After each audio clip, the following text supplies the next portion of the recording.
அனைவருக்கும் வணக்கம். இப்பொழுது அடுத்த ஒரு தலைப்பை பார்க்க போகிறது ஓம்கார தியானம். அதாவது ஓம் மந்திர தியானத்தினால் எல்லா விதமான சித்திகளையும் அடையலாம் என்று பதஞ்சலி யோகசூத்திரம் கூறுகிறது.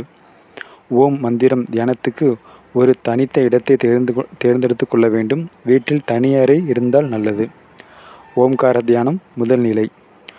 ஓம் ஓம் ஓம் என்று வாயினால் உரக்க சொல்லிக்கொண்டே இருக்க வேண்டும்.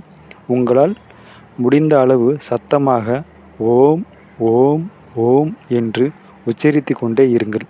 தினசரி 1 மணி நேரத்துக்கு இதுபோல ஓம் மந்திரத்தை இடைவிடாது மிக அதிகமான சத்தத்துடன் சொல்லிக்கொண்டே இருங்கள். இதுபோல மிக அதிக சத்தத்துடன் ஓம் மந்திரம் உச்சாடனம் செய்யும் பொழுது வீட்டில் உள்ளவர்கள் உங்களை பற்றி வித்தியாசமாக நினைக்கக்கூடாது. திடீரென்று இவர் ஓம் சத்தம் போட்டு கொண்டிருக்கிறாரே என்று அவர்கள் எண்ணக்கூடாது. ஓம் மந்திர தியானம் சத்தமாக சொல்லிக்கொண்டுதான் செய்ய வேண்டும் என்று முன்கூட்டியே வீட்டில் சொல்லிவிடுங்கள்.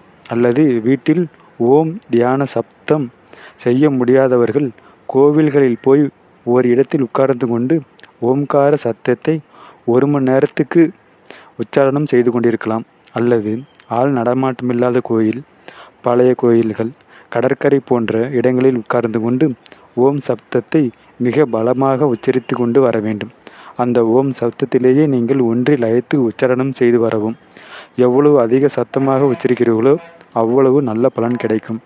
இப்படி ஓம் சப்தம் கேட்டுக்கொண்டிருப்பதால் மற்றவர்கள் உங்களை பற்றி என்ன நினைக்கிறார்கள் என்று கவலைப்படாதீர்கள். உங்கள் ஓம்கார சப்தத்திலேயே கவனமாக இருங்கள்.